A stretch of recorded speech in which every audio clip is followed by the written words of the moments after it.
Camino Interior y la creencia en la resurrección, dices: cristianos y musulmanes, con la creencia en la resurrección, vienen a afirmar que aunque hay muerte para el cuerpo, su reparación final para la resurrección viene a resultar en definitiva como si no la hubiera. Las tradiciones asiáticas dicen, en cambio, que quien llega a comprender su ser íntimo sabe que no se identifica con su cuerpo, por tanto, sabe que no hay para él ni nacimiento ni muerte, consiguientemente no requieren de la resurrección.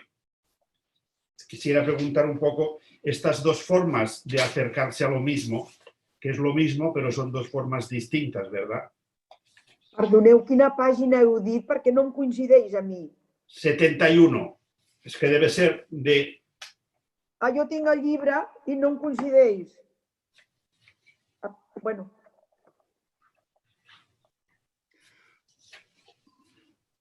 Bueno, aquí dejar que me remonte un poco lejos. Las diferencias son por estructuras culturales. ¿Cuál es el proyecto de vida cultural que unos y otros tienen? Pero antes de eso, para entenderlo mejor, diré que cuando uno, en el fondo de su sentir, entiende que lo que hay en esa inmensidad de mundos es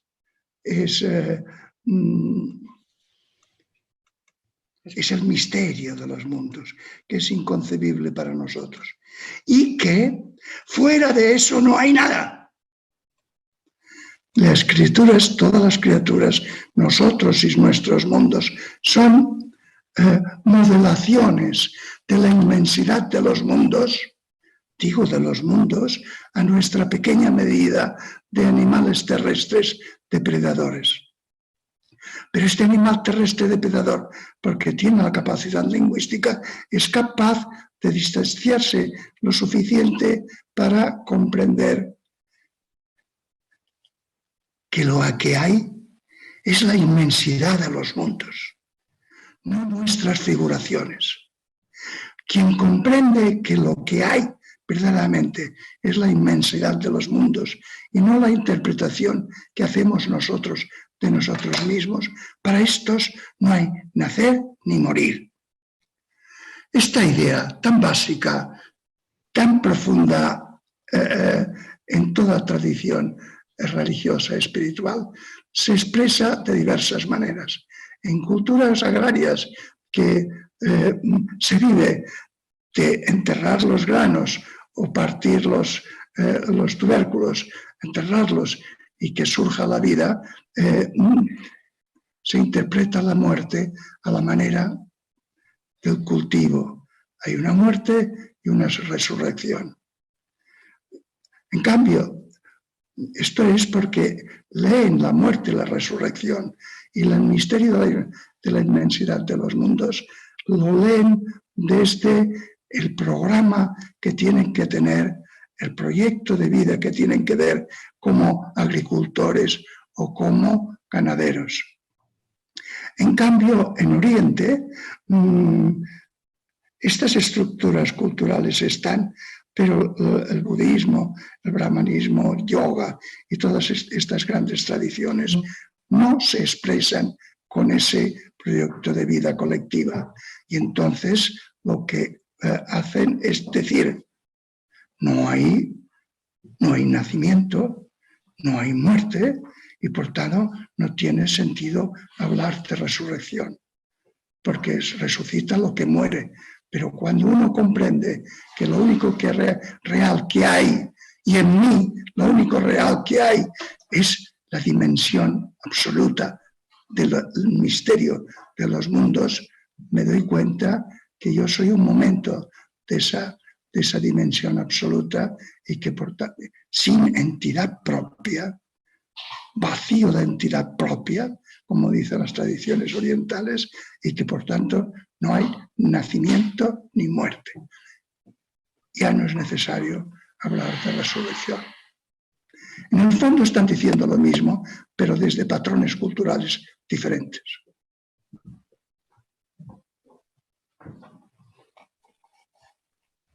¿He contestado o no? Sí, sí. Un poco con esta idea de que lo que hay es la inmensidad de los mundos, ¿vale? A lo largo de, vas leyendo el libro, vas leyendo los capítulos, las páginas y tal, y te vas encontrando de que, por un lado, te dices de que solamente todo lo que hay es mente, todo lo que hay es como mente, todo lo que hay es una mente como mente humana. Lo único que existe en todas partes y en todo momento es la conciencia infinita. Todo está lleno de inteligencia. Entonces, se me hace, no sé si es diferentes maneras de poder decir el misterio de los mundos o realmente existe alguna, o sea, intento colocármelo mentalmente, estos conceptos, tienen que ser conceptos porque lo digo desde el yo y no puedo decirlo desde otra manera, y según cómo se me hace un poco difícil, ¿no? Entonces, y luego también cuando dice en un sitio que dice de modo que el mundo entero no es otra cosa que el movimiento de la energía en la conciencia, y unas veces se manifiesta como consciente y otras veces como inconsciente en la materia inerte, ¿no? Entonces, es que mi concepto, o sea, intento concebirlo en mi estructura mental y es que no puedo, o sea, es que noto que no No tienes que concebirlo, tienes que vivirlo. Vamos a ver, no tienes que reducirlo en un aparato conceptual en que los términos encajen unos en otros, sino que tienes que atender cuál es la experiencia básica y fundamental de todo viviente frente a la inmensidad donde vivimos, y entonces cuando adviertes que lo que hay es esa inmensidad, entonces tú intentas comprender esa inmensidad. Y para comprender esa inmensidad no tienes más que mirar al cielo, la tierra, las plantas, los animales, todo lo existente. Y entonces adviertes claramente, sin raciocinio ninguno, que todo está lleno de inteligencia, que todo es como una mente. Ese es un dato que se sigue de tu reflexión de ver que lo que existe es la inmensidad de los mundos y no tú como alguien venido a esta inmensidad. Y por tanto, puedes advertir que es como mente, pero entonces, si tú intentas decir, encajar conceptualmente la inmensidad de los mundos como mente, como inteligencia, no encaja, es difícil. Es que no tienes que encajarlo desde tu aparato conceptual, tienes que encajarlo de tu experiencia honda y primaria de tu sentir frente a la inmensidad de los mundos. Y luego hago otra pregunta, ya que hablamos también de la inteligencia, ¿no? Una de las cosas que me planteaba es, ¿existe la inteligencia que está al servicio del ego o es un aspecto de la inteligencia? Y luego la inteligencia que recorre es la inteligencia que decimos que hay en todas partes, ¿no? Que sería la inteligencia del universo, de los misterios de los mundos, la inteligencia que tengo en cualquier célula de mi organismo. Entonces, ¿cómo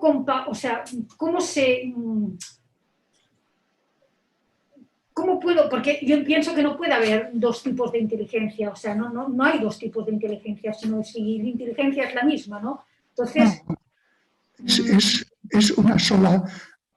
Mira, tú cuando tienes una seria experiencia de eso de ahí, que es una inmensidad, que no está a la medida de un cerebro y un sentir humano, pero tú lo sientes en profundidad, te das cuenta que ese sentir tuyo del misterio de los mundos es sentir y luz, es sentir y mente. Y entonces comprenderás que todo está lleno de mente y que que tu sentir es la mente que ves, no hay dos. Tu sentir es la mente que ves. Y esa mente que ves que es la mente, algo así como mente de la inmensidad de los mundos, es la que se pone en tu profundidad al servicio de la sobrevivencia de tu ego. Sería la mente, la inteligencia de tu ego, pero no son dos cosas, es una sola cosa que la reconoces y después reconoces que también está funcionando en todo tu organismo, en todo tu actuar, pero al servicio de tu ego, que es el gestor de tu sobrevivencia como animal en esta tierra. Y luego ya dejo que hable otra persona. Pero, ¿cómo se puede, o sea, la explicación de que en los individuos hayan diferentes capacidades, ¿vale? Que te encuentres con personas con más lucidez, hay los genios, los gentes, los subnormales y hay inteligencias de grados diferentes, ¿no? Entonces, ¿únicamente la explicación sería por el hard del cerebro, del cuerpo, o podemos entenderlo de otra manera? La diversidad realmente viene del hard y viene de la educación, del cultivo que tú has hecho de la inteligencia. Pero claro, si no haces poco cultivo de la inteligencia y otro hace un gran cultivo de la inteligencia, pues se crean diferencias. Pero esas diferencias no son de eso que hay ahí del mundo. No, por eso, que no puede ser de eso. Sino que es de tu aparato mental, de tu cultivo, de la tradición cultural de que vienes, etc. Está condicionado por todo eso. Gràcies. Jo voldria dir, referent també en això, referente también en esta cuestión que se ha sacado ahora, hay una cosa que es, en la sociedad en general, hay personas que se interesan por estos caminos de silencio y hay otras personas que no, ¿no? Entonces, puede haber un factor genético que pueda ir a favor o incluso en contra de hacer esta comprensión. Y después otra cosa sería, por ejemplo, a la hora de darse cuenta, la sociedad en general, ¿tú crees que podría hacer que la sociedad en general madurara y saliera un líder? O al contrario, que un líder pudiera hacer comprender a la sociedad en general esta cuestión. Luego, y por último, también hay una que sí que está relacionado con el libro, que yo le doy bastante importancia y que es la diferencia, ¿no? También, yo creo que también se podrías hacer un elogio de la diferencia en relación a la unidad. ¿Entre qué? La diferencia en relación a la unidad. Bueno, las diferencias las diré. Mira, tú eres un momento como todos, como todo viviente, como toda inteligencia humana, un momento de ese misterio, de la inmensidad de los mundos. Eres un momento, pero es un momento que puede estar condicionado por fallos genéticos, fallos de cultivo, fallos de reconocimiento. Mira, si tú puedes hacer una prueba delante de una noche estrellada, pones mucha gente a que se la mire en silencio, sin decir nada, y algunos al cabo de unos minutos, si es que llegan a minutos, ya están hablando, están diciendo, esto es muy bonito, está muy bien aquí, no se han enterado de nada, y otros se enteran. O sea, hay un factor de advertir. ¿Por qué unos advierten y otros no? No porque haya un líder, porque esto es una una experiencia, os decía el día pasado, una experiencia fundamental humana que de una forma u otra se da en todos los hombres. Pero si uno está muy distraído, no lo advierte. Si uno presta atención y advierte un poco, o otro advierte mucho, ahí se crean las diferencias. Pero son condicionamientos humanos no dependientes de un líder o no. El líder te podrá despertar a esa dimensión, hacer que la consideres, que tú no, pero no te dará el acceso a esa dimensión. Esa tienes que hacerlo tú. Tienes que hacerlo tú como pura forma de la dimensión absoluta de la realidad, sin añadir nada, pero muy condicionada por muchos factores culturales, físicos, etc. Sí. Entrando en los capítulos sobre el tiempo, en la página 78 dices: si prescindo del pasado y del futuro, no hay nada en el instante presente.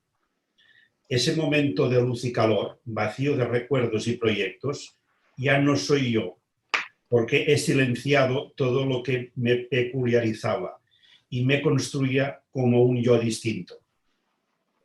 Se da entonces un conocer y sentir directo e inmediato, que no es de nadie. Solo entonces se abre la real posibilidad de tener un presente, porque hasta ese momento solo había tenido pasado y futuro.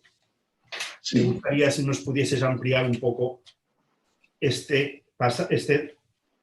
página, este pasaje que me parece fundamental para entender el presente frente a los espejismos que siempre estamos sin darnos cuenta del pasado y del futuro. Mira tu propia conciencia y verás que es como si nuestro interior tuviera me parece que lo digo en este libro, 3 habitaciones, la de detrás, la de delante y la del centro. En la del centro, y aludo a tu propia experiencia, verás que lo único que hay es vuelta para atrás, tirar para adelante, vuelta para atrás, tirar para adelante. Es decir, voy a tomar una decisión y para tomar una decisión acudo a mi memoria que me dice qué éxitos he tenido, por qué he tenido esos, qué fracasos he tenido. Y entonces hago una proyección de futuro. El presente es ese lugar en que el pasado y el futuro se entrecruzan. Pero fuera de eso no habría nada. Si uno consigue callar las expectativas y callar el recuerdo, entonces el presente se presenta vacío de representaciones y puede aparecer allá el misterio de los mundos, que no es nada, pero es plenitud.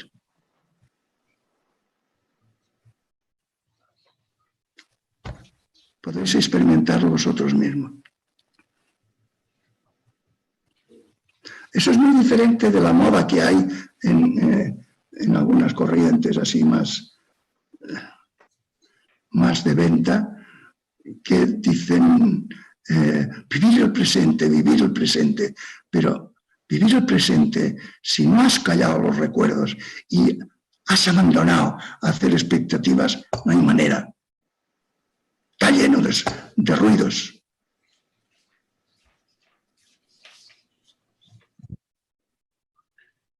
Más adelante, en el mismo sentido, el tiempo y la identidad, dices, cuando se impone la atención mental y sensitiva, que es presente, no hay individualidad ni identidad. Se está en el cuerpo, pero sin identificarse con él. La razón es patente. Lo que no tiene ni identidad ni individualidad no puede identificarse con el cuerpo. Exacto, sí. Fíjate,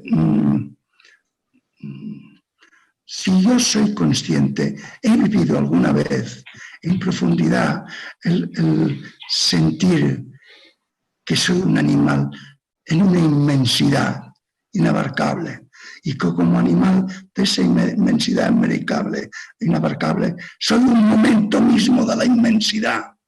Me doy cuenta que no tengo entidad en mí, no tengo una entidad propia, estoy vacío de entidad propia, estoy vacío de individualidad. Lo que hay es un momento de la dimensión absoluta, que yo como animal, para poder sobrevivir, tengo que suponer que es una identidad, una individualidad, porque si no supongo, subrayo, supongo que soy una individualidad, me comeré mi mano o no sabré moverme en el medio, etcétera, ¿no?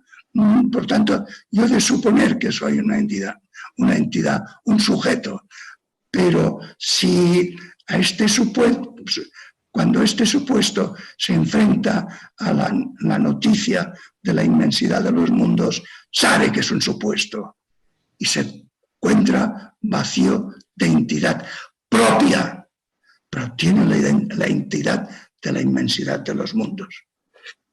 Si quieres llamarle Dios, llámale Dios. Pero estamos hablando de que mediante un proceso de meditación, o es igual a lo largo de una jornada, tengo que llegar a experimentar más que a entender que no soy mi cuerpo.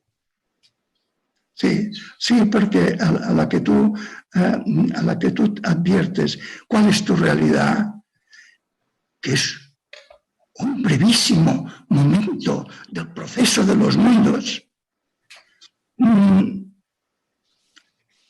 te quedas vacío de entidad propia. O sea, te quedas vacío y es un enriquecimiento tremendo. Y te das cuenta que tú eres ese misterio de los mundos. Y fuera de ese misterio de los mundos, en ti no hay nada. Entonces, ¿quién se va a identificar con tu cuerpo? Tu cuerpo es, como todo lo tuyo, un momento del proceso de la inmensidad de los mundos, vacío de entidad propia, como pura forma de ese misterio absoluto. Y entonces no tiene sentido que tú te identifiques con tu cuerpo. Tendrás que suponer que tu cuerpo es un sujeto, porque si no, no podrás trabajar, ganarte la vida, procrear, etcétera, ¿no?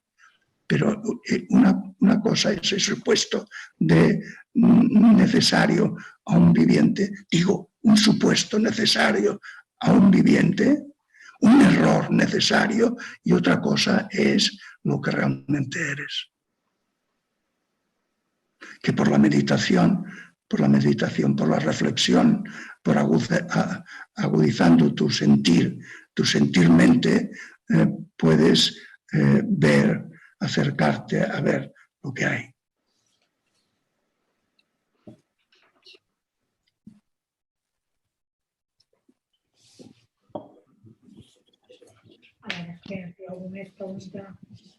¿He contestado, Joan, o no? Sí.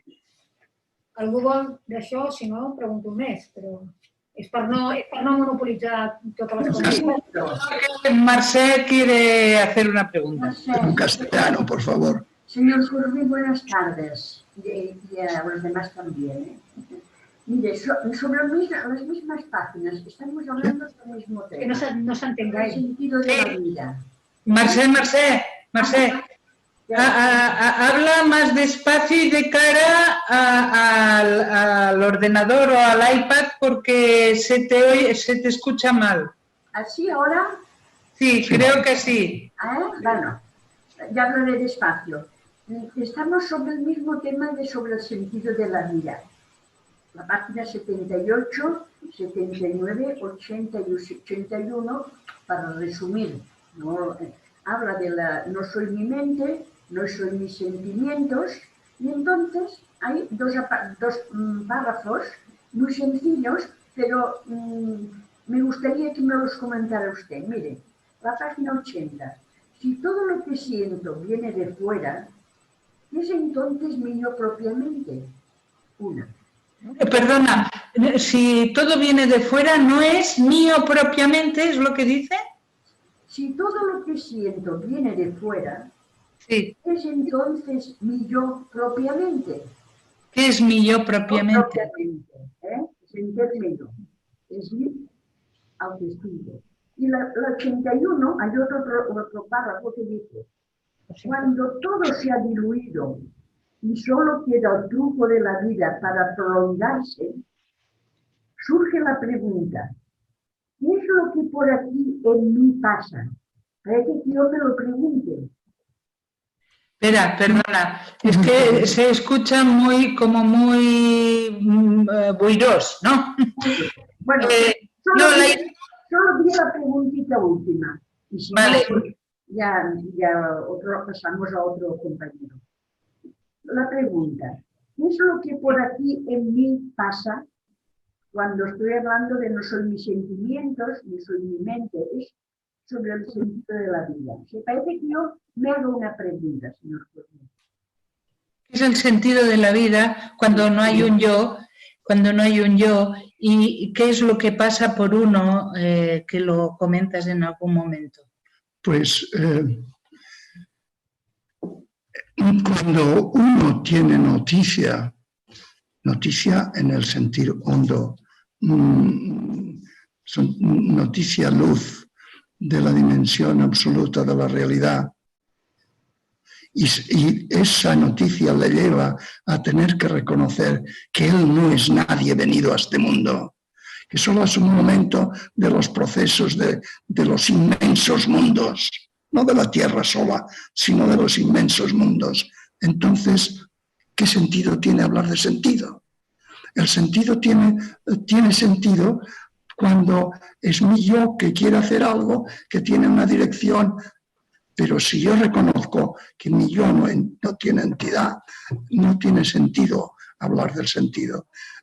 Tiene sentido cuando tú te mueves en la dimensión relativa a tus necesidades, que tienes que hacer esto y aquello para poder sobrevivir. Entonces sí que hay ahí sentido. Si no, el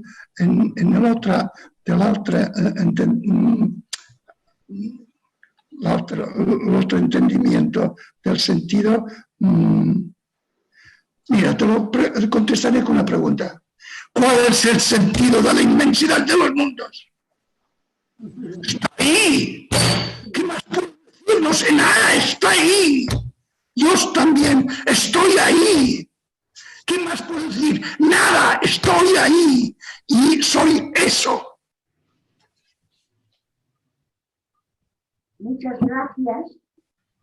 El libro ya lo sigo muy bien y lo entiendo muy bien, pero da la impresión de que en el camino no acabamos de llegar. Señor, no acabamos de llegar. Eso es cuestión tuya. Eso. Sí, señor, tiene toda la razón. Pero que siempre buscamos, tengo que buscar. Porque no hemos llegado todos. ¿O sí que habéis llegado vosotros? No vosotros. Déjate si hemos llegado o no llegado. Si no somos nadie que no va a ninguna parte. Sí, muchas gracias. Ya iré siguiendo, Muchas gracias.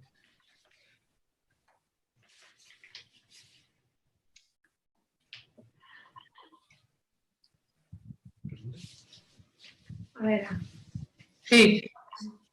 Si podías hacer algún comentario sobre la idea esta de los pensamientos espontáneos que surgen en la conciencia pura. Cuando es la conciencia pura, o sea, cuando ya no es una conciencia no identificada, ¿no? ¿Qué entiendes por conciencia pura? Bueno, cuando no es objetiva, o sea, es la pura conciencia. Cuando ya reconoces que esa conciencia tuya es una forma de la inmensidad de los mundos que es como conciencia. Ya, no, más que lo decía porque en algún momento del libro pones que los maestros Zen hablan de esto, de los pensamientos sin apoyo, los pensamientos espontáneos que aparecen en la no dualidad, ¿no? Pues era en este sentido que te preguntaba. Bueno, yo sé lo que quieren decir los budistas cuando hablan de los pensamientos espontáneos, y son captaciones de esa dimensión en esto, en aquello, lo demás allá, y no pensamientos que planean algo. Vale. Cuando los pensamientos planean algo, no son espontáneos.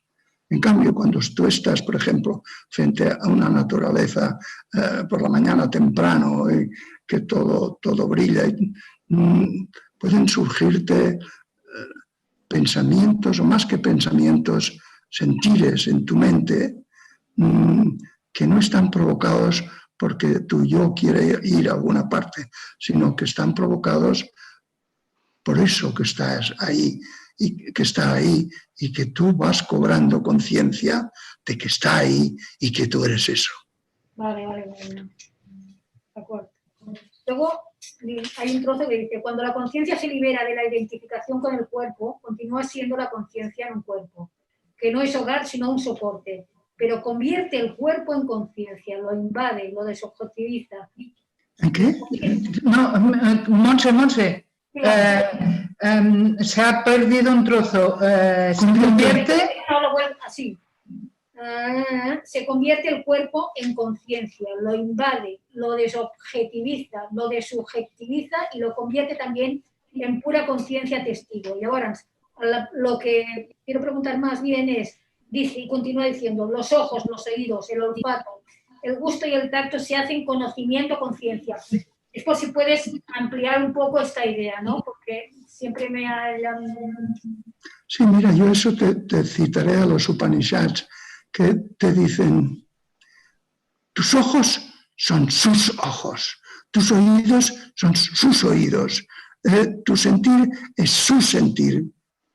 Claro, si tú no eres nada añadido al misterio de los mundos, en tus ojos el misterio de los mundos ve, son de él. En tu cuerpo es el misterio de los mundos, vive, etcétera. ¿Entiendes? Todo se basa en que tú tengas una experiencia real y suficientemente clara de eso que hay ahí, que es un misterio inabarcable para la mente humana, y entonces pues pienses que tú no eres nadie venido aquí, que no has venido de yo que sé dónde, sino que eres eso y solo eso. Por tanto, lo tuyo es suyo y lo suyo es tuyo.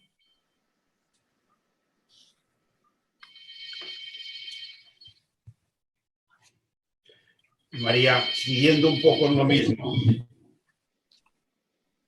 cuando dices el ego hace del pasado y del futuro entidades reales y se identifica con ellas, pero no son entidades reales, son representaciones, sustituciones, ausencias. Así resulta que la entidad del ego está vacía, como que decías hasta ahora. Lo que pasa es que el ego, digo yo, tiene que seguir gestionando la supervivencia, en primer lugar. Y el otro día, Jordi Guillem, mencionando a Maslow, decía que básicamente ya no es incluso solo sobrevivir, sino actualizar y desarrollar todos los potenciales que tenemos. Esto son trabajos o son cuestiones que el ego tiene que seguir realizando, ¿verdad? El ego es un gesto. El ego es una función del cerebro, no es una entidad, no es un espíritu. Es una función del cerebro que tiene como función el gestionar la sobrevivencia de ese cuerpo. Ya está. Pero no es otra cosa más que una forma de la inmensidad de los mundos. Nosotros, para sobrevivir en el medio, necesitamos suponer que somos una entidad, que somos un sujeto y que las cosas son entidades y las otras personas son sujetos. Pero eso es un error necesario para sobrevivir como animales. No es real, es representación, es figuración, es supuesto.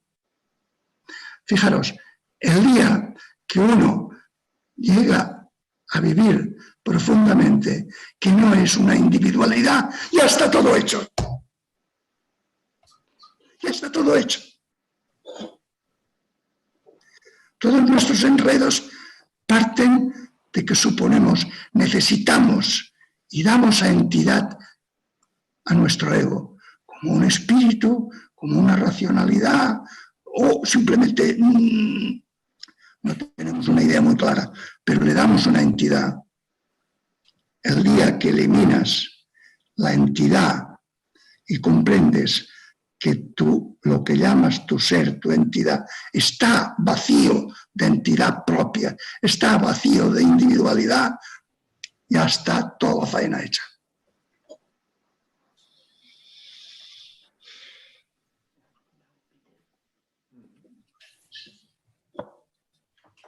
Cuando hablas de las tramas con las que pienso el mundo, ¿te refieres a las modelaciones que se hacen? ¿Cómo no te he entendido? Repeteixes, però a poc a poc. Sí. Que cuando dices las tramas con las cuales interpreto al mundo, lo que te estás refiriendo es a las modulaciones que se hacen y que entonces se refiere a esto, ¿no? Supongo. Sí, se refiere al proyecto de vida colectivo que crea unas tramas que nos permite interpretar como realidades todo lo que nos envuelve. Pero las individuales son fruto de esas tramas, que es una construcción colectiva, como los mitos, como las religiones, como las ideologías, etcétera, para manejarnos en el medio y sobrevivir adecuadamente. Pero todo eso es construcción nuestra. Si quitas esas tramas, desaparece toda individualidad. No toda diversidad, pero sí toda individualidad. Me cuesta pensar cuando dices que todo lo que yo pienso y todo lo que yo siento es lo que han pensado otras personas, los otros, y que han sentido mis padres o quien sea, ¿no? Entonces, me noto que no... Es que no sería exactamente así. Tus padres, tus maestros, tus antepasados construyeron unas tramas y a ti, de pequeñita, te socializaron esas tramas. Te hicieron que aprendieras esas tramas y te las metieron en el cerebro, de tal manera que son como una naturaleza para ti y tú no puedes ver la realidad más que a través de esas tramas. A menos de que, siguiendo el consejo de los sabios, tú quites esas tramas de interpretación y puedas ver eso de ahí, no como es, sino como libre de tus modelaciones. O sea, puede llegar a ver sin condicionamiento de nadie. Sin condicionamientos. A ti te educaron condicionándote. Que es el papá, que es la mamá, cómo hay que comportarse, que es el cielo, que es la tierra, etcétera, etcétera. Así te fueron creando tu mundo de realidades y te metieron unos cánones de interpretación. Y tú te identificaste con esos cánones y te identificas con lo que construyen esos cánones. La afirmación, la enseñanza de los sabios es, eso no es lo que hay. Tú puedes liberarte de esas traumas de interpretación y entonces tener acceso inmediato, directo, sensitivo a eso que hay. No por creencias.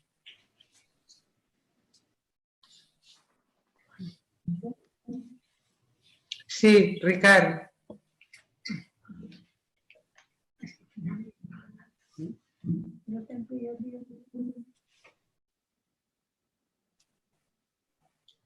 Ya empezamos. Sí, han dit el Ricard. Sí, el Ricard. Ricard, si estàs parlant no et sentim, Es que ya te mueves como si hubiera mala conexión. Quizás si quitas tu vídeo tendrás más banda ancha para el audio.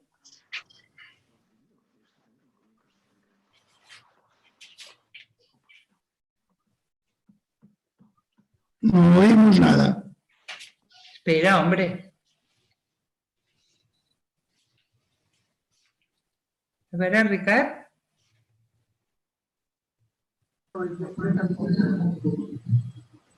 No. Pues nada. Marta. Sí. Ricard, espera un moment, Joan. Ricard, és que no et sentim. Ella No. sí o no? No ho sap. No ho sé. Crec que sí que em sent, però no... I el xat, si li poses alguna cosa al xat. Vale. Mira, ha sortit i ara tornarà a entrar. Vale, Joan, ¿volvías algo? Sí. En la página, a propósito de lo que dices en la página 89, dices, sin embargo, la razón puede intuir al único hasta tal punto que llegue a enamorarse de él y a buscarle incesantemente.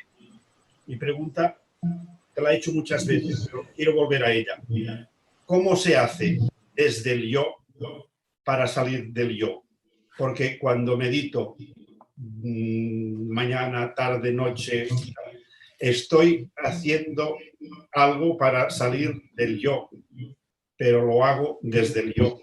Me doy cuenta que, por lo menos, quizá no desde el pensamiento, pero desde el sentir, sigo estando en el yo. Bueno, porque yo diría, sería una contestación, lo que voy a decir es una contestación clásica. Tú estás buscando. Siempre estás buscando. Incluso cuando meditas, estás buscando. Entonces, no hay manera de que salgas de la dualidad. Yo y eso. Ponte delante de las cosas, que con tus sentidos, tu corazón, tu mente aguda y despierta, sin buscar nada. Mirando, solo mirando. Mirando con intensidad para advertir. Entonces podrás venerar y amar. Pero mirar. No busques nada. Si no hay nada que buscar, está ahí. Es lo que eres. Por lo tanto, calla ese mecanismo de buscar, porque mientras tengas el mecanismo, está tu yo actuando y se está reafirmando.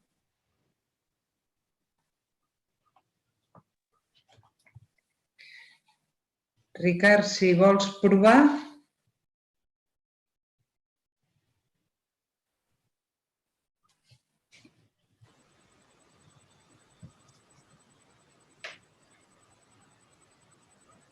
No pot. No. Pero tiene el micrófono. Sí, tachado. tienes el micrófono cerrado, Ricard, en este momento.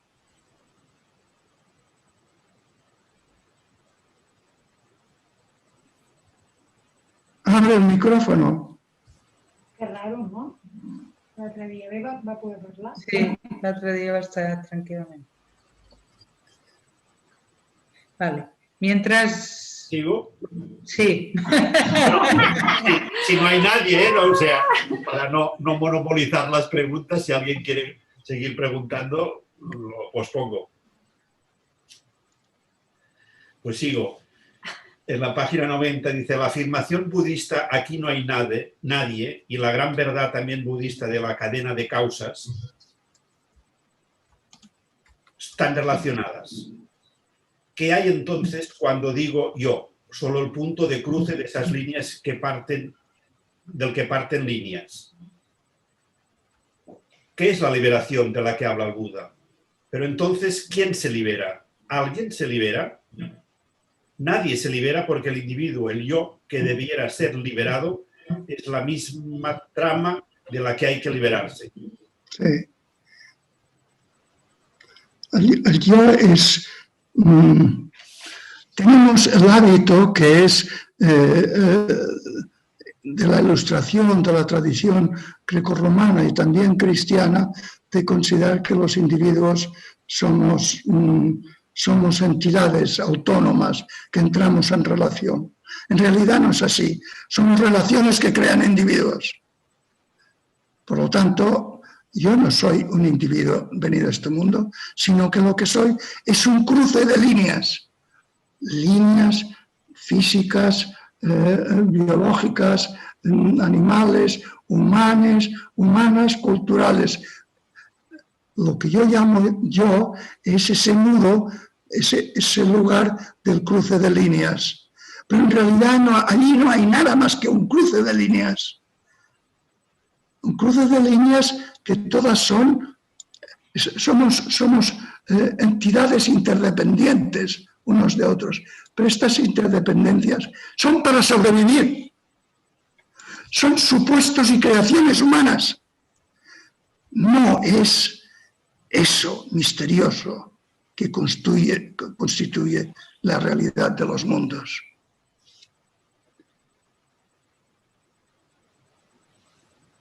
Sí, Ana. Ahora sí, Ricard, ahora sí.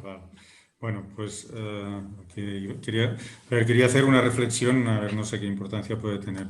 El tema de la identificación es un tema clave en todo lo que hemos estado hablando. Para ser más exactos, de la desidentificación, ¿no? con los diversos aspectos del yo. Pero yo estaba pensando que de una manera implícita, digamos, hay una segunda cuestión, y es que la identificación tiene que funcionar correctamente antes de que se pueda producir una desidentificación. Es decir, tenemos casos, por ejemplo, los niños pequeños no podrían acceder a una vía espiritual, los niños salvajes, ciertas enfermedades mentales,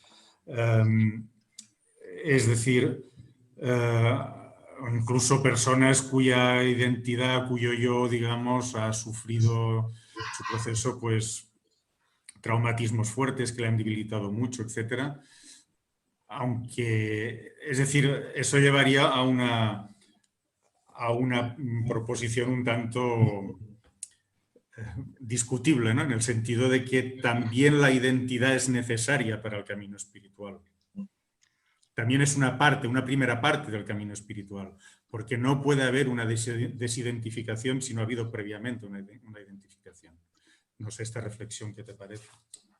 Por supuesto. Y fíjate que afirmamos, lo más fundamental que afirmamos es que ese misterio de los mundos, ese absoluto, esa dimensión absoluta del existir, Dios, si quieres llamarle, o el vacío de los budistas, eso solo se puede ver, vivir y sentir en nuestra condición de animales necesitados. Por lo tanto, es preciso primero que exista el animal, que el animal esté construido para que pueda dar acceso a otra dimensión de él. La identidad, lo he dicho ya varias veces, es absolutamente necesaria para sobrevivir. Pero el que sea necesaria no quiere decir que la realidad sea así. Es una interpretación necesaria que nosotros tenemos que hacer, un supuesto necesario, un error necesario para poder sobrevivir. Y por tanto, siempre tiene que haber ese supuesto básico, esa entidad, esa realidad que se interpreta como una entidad y se identifica consigo mismo para que pueda contraponer un mundo de objetos donde pueda alimentarse otros sujetos, donde pueda haber amistad y procrear, lo que sea, ¿no? Pero nunca se presenta la dimensión absoluta vacía, siempre en las condiciones de un animal humano. No sabemos qué pasaría si no existiéramos los animales humanos. No podríamos hablar de que existe esa dimensión o no existe dimensión. Podemos hablar en la medida en que se manifiesta. Nosotros somos la manifestación del misterio de los mundos. Sin nosotros no hay manifestación del misterio de los mundos. Y para que seamos manifestación del misterio de los mundos, tenemos que estar funcionando como animales terrestres cuyas facultades están construidas para sobrevivir en este pequeño planeta, dependiendo del sol y de tantas cosas. Bueno, pero sí, sabemos que hay más aparte de nosotros. una parte más del misterio. No sabemos si hay. No sabemos. Más. En realidad tenemos algunas representaciones, modelaciones sofisticadas, matemáticas, pero eso son construcciones humanas. Incluso lo que observan nuestros aparatos astronómicos son construcciones humanas adaptadas a nuestros ojos. ¿Qué hay ahí? Fuera de eso es un misterio que nosotros no podemos ni concebir ni representar. Por otra parte es lo que hay.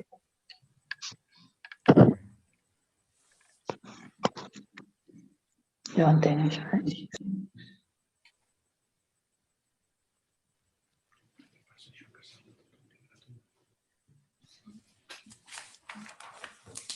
Sembla que hem acabat.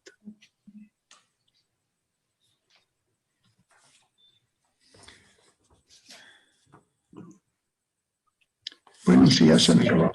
Se podria... Pero, Ricard, ¿volías alguna cosa más? No, bueno, a ver, simplemente remarcar un párrafo intenso, digamos. Dicen los sabios que entonces, bueno, leo también el anterior. Cuando el presente pierde esos dos discursos, o porque lo silencia o porque comprende que ambos son vacíos, la conciencia se aterra, porque aun sabiéndose conciencia y sentir, pierde su identidad. Dicen los sabios que entonces es el momento de no ceder ni tener miedo. Entonces es la hora de abandonar la resistencia y dejarse caer en el vacío completo de la propia identidad. Eso es la liberación, eso es el nirvana. Bueno, según cómo vaya, también podría ser la locura. Ah, sí, claro, claro, evidente. Pero fíjate que el nirvana es fruto de salirse del yo, reconocer la naturaleza del yo. La locura es nudos en el yo.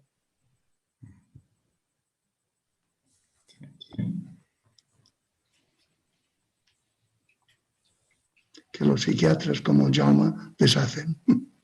Jaume, ¿vols dir algo? No, no he entendido la frase penúltima. El loco es un dios, el yo, has dicho. Nudos en el yo. Vale. Nudos en el yo. Malformaciones. Cruces de las líneas no buenas y que se mezclan otros factores y allá se produce un nudo. Sí. Sí. Hay que dejar de lado la idea de una materia inerte regida por leyes rigurosas. Hay que alejarse del dualismo generado por nuestra condición de necesitados. Hay que huir de toda antropomorfización religiosa. Hay que intentar comprender eso que también yo soy, eso que es como la materia inerte, pero que no es como la materia inerte, pero es como mente.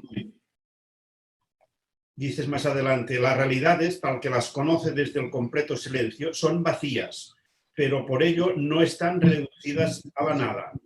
Existen, pero no tienen entidad propia. Están vacías de entidad propia.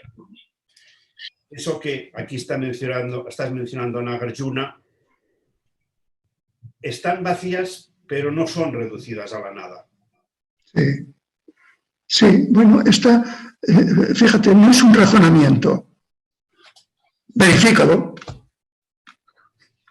Verifícalo, tú mira las cosas y verás cómo son perecederas, se estropean, no solo tenéis que mirar mi cara, se están haciendo viejas, desaparecen, etc. Estás viendo que no son, pero están ahí. ¿Qué es lo que está ahí? ¿Qué es lo que está ahí? ¿No? Y entonces, pues, tú puedes verificar qué es lo que está ahí.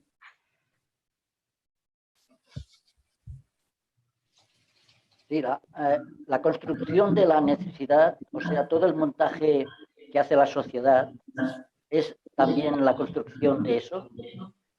¿Eso también lo construye? Directamente sí, pero podríamos decir que los humanos tenemos ego y podemos autoconducirnos. Y podríamos decir que, hablando con una imagen teísta, que Dios nos dice, bueno, ahí estáis. Vosotros os manejáis. Y entonces somos nosotros los que hemos construido una cultura desde hace 5.000 o 10.000 años que es al servicio del yo, de la depredación, etc. Pues vosotros veréis, esa construcción es vuestra, no es de la dimensión absoluta. Es la dimensión absoluta, pero no la construye ella. Si no, Lucis, no. Si somos nosotros, ¿cómo que no la construye ella si nosotros somos eso? Sí, pero nos dejan, pero tenemos un gestor, ¿no? Tenemos un yo que es gestor de nuestra vida. Por ahí o por allá, individual, y somos animales colectivos. Se puede.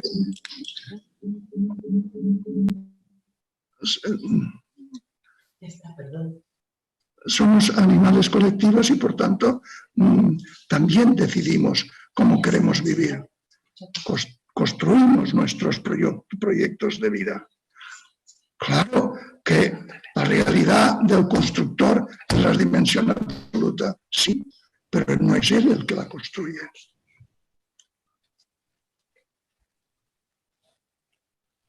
Sí, sí, dale vueltas, no tiene otra salida.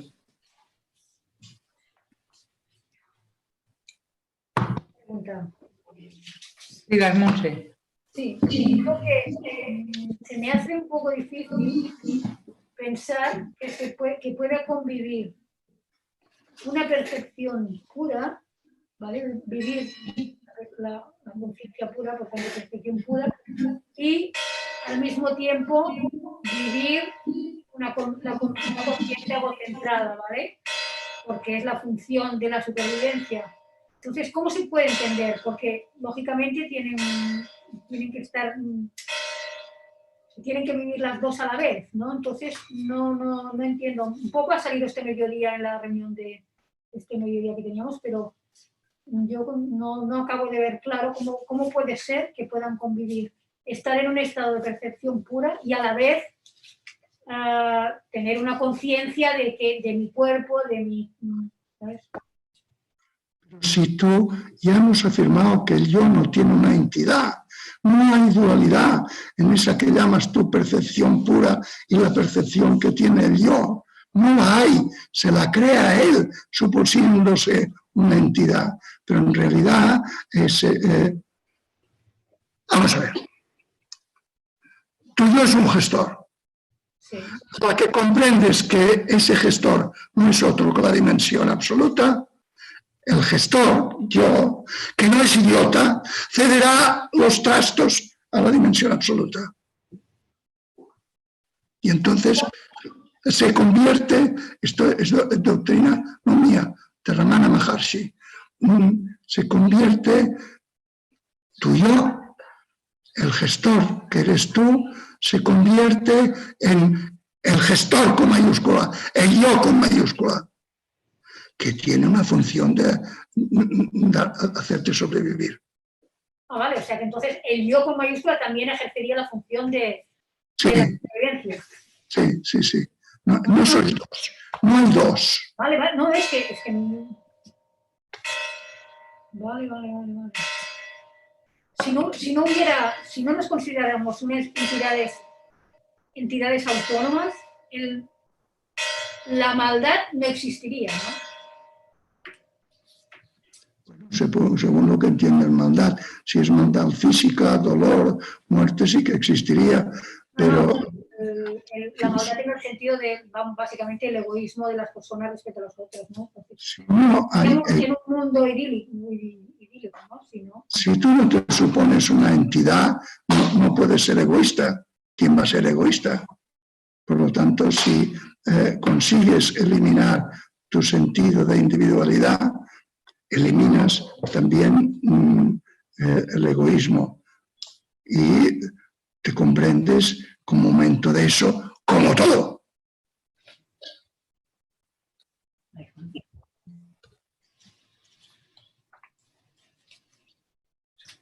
Hay una más adelante en la página 110, dices, identidad de las dos dimensiones de la realidad. El mundo de los temores, deseos, alegrías, frustraciones, proyectos, aciertos y errores, el de la fragilidad y la maldad, no es diferente del mundo de la realidad absoluta. No existe la más leve diferencia entre un mundo y el otro, entre el nirvana y el samsara.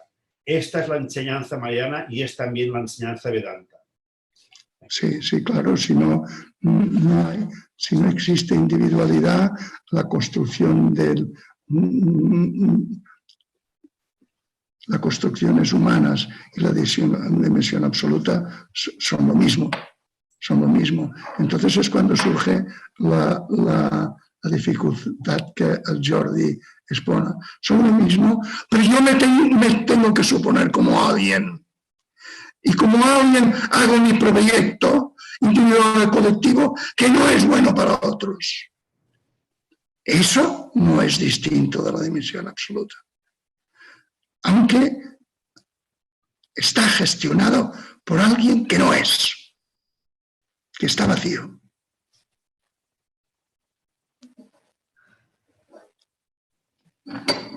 Voy a decir una perogrullada, pero de alguna forma esta sensación de fijo discontinuo que digo yo, del yo, con todo el esfuerzo que hago para suponer que no soy nadie, tengo también un refuerzo social que me está diciendo continuamente que sí soy. Soy discontinuo, soy perecedero, etcétera, etcétera, pero soy. Tengo un DNI, tengo cada año una obligación con un IRPF a lo largo de la vida. Quiero decir, todo un flujo de fuerzas sociales me empuja a creer que ese supuesto necesario en realidad algo es. No es algo, es un supuesto colectivo. Por ejemplo, para que veas la fuerza de un supuesto colectivo, nuestros antepasados, cazadores-recolectores, suponían que los árboles, las plantas, los animales tenían alma. Vivían según eso y les funcionó. Les funcionó más de 200.000 años, que sepamos. Pues nosotros, y es un supuesto colectivo. Porque un árbol no tiene un alma. Un árbol es un árbol y en todo caso es una forma también de la dimensión absoluta de la realidad, pero no es una individualidad. Pues nosotros hacemos supuestos colectivos de esta manera y organizamos nuestra vida de esa manera, que es contrario a poder cultivar la dimensión absoluta. Por eso algunos sabios dicen que hay que librarse del mundo, es decir, de esa construcción colectiva,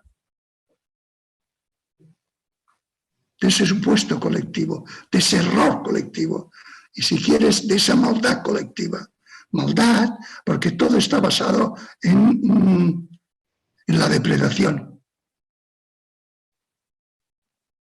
La depredación que siempre sería necesaria, pero es más bien una depredación inconsiderada, sobre todo ahora.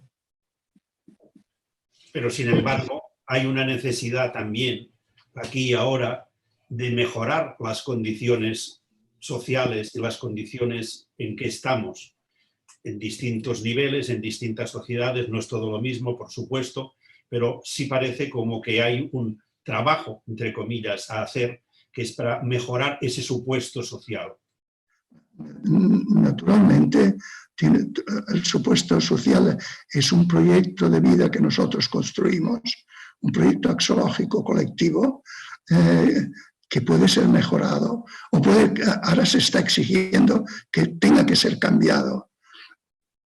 Pero eso es trabajo de este grupo de depredadores, que claro, quizá nos mordemos innecesariamente y nos estamos matando unos a otros o estamos matando al medio. Eso hay que corregirlo para sobrevivir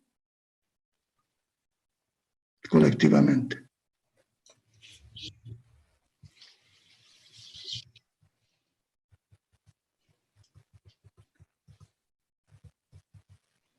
Bueno, ¿quién más? ¿Alguien más?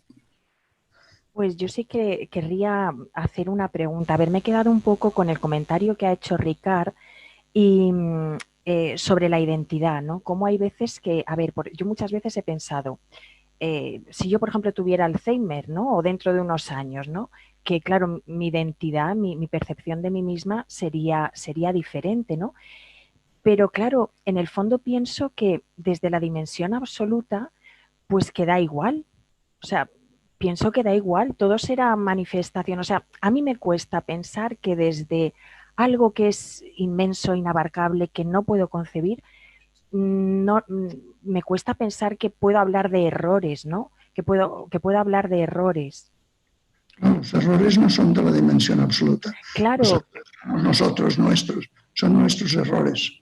Claro, pero nosotros no somos algo distinto de esa dimensión absoluta. Sí, pero tenemos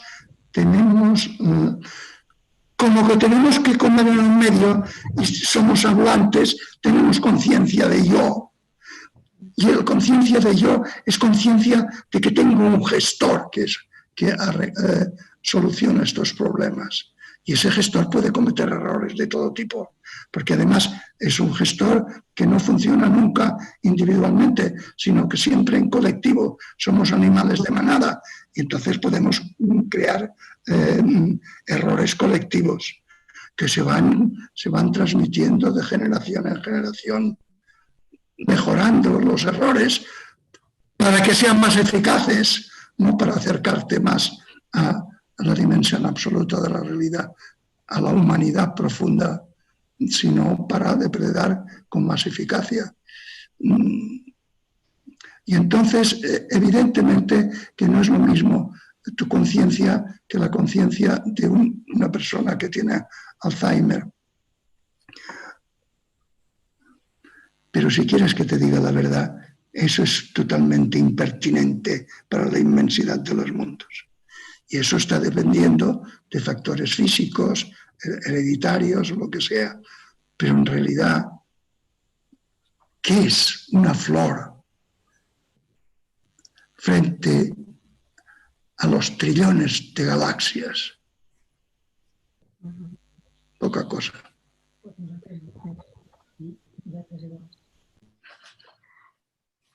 Si me permite, yo considero que no existen errores. No existen errores. Que considera que no existen errores. Son circunstancias que pasamos en momentos de la vida que es transitorio, ya que el error es, vamos a llamarle error para decirle algo, nos introduce en la vida y entonces actuamos y vivimos con cosas buenas y auténticas. Pero un error es un paso de la vida. ¿Qué? Un paso de la vida. Un paso de la vida, pero no lo considero malo. Considero que forma parte del engranaje de la vida, un error. Un error es lo que nos hace cambiar las circunstancias en un momento determinado. Y no nos da pena y lo que sea, pero no, porque eso nos hace cambiar el rumbo. Y a lo mejor aquel error nos introdujo en algo muy positivo de nuestra vida. Sí, ¿Qué le parece?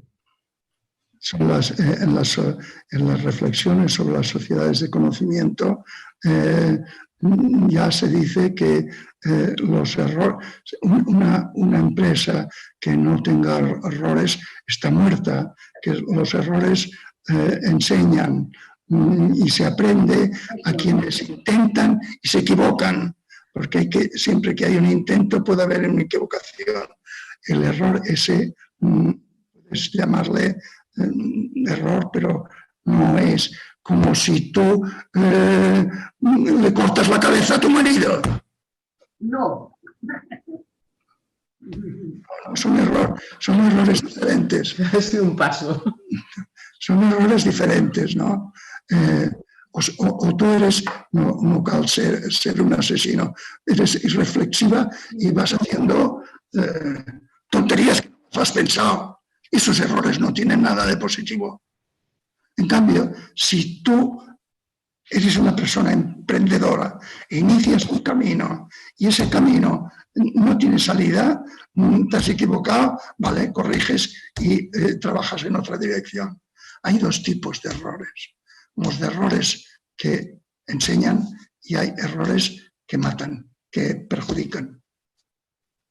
Porque hay errores que se acumulan, aquel error de un momento determinado de la vida, y se acumulan y toda la vida del niño, porque cuando me pasó aquello, por aquella desgracia que pasé, aquello pasó y hay que ir a otra cosa. Hay errores que se van acumulando y bueno, que más vale que gires para otro lado, vaya, que no. Sí, puedes, sí. Lo malo es que cuando se acumulan muchos errores te tapan los ojos y no sé si serás capaz de pegar un viraje. Allí voy. No lo digo en general, la conversación que vamos teniendo. Vale. ¿Alguien más? No? Sí, no. Jaume, Joan i Montserrat volíeu encara tancar d'alguna manera o no? No, ja no hi ha més preguntes. Sí, señor. Pues, pero bueno. Queda todavía una sesión más con el último fragmento del libro y como hay temas que son recurrentes, pues bueno, queda repesca si algo no ha quedado claro.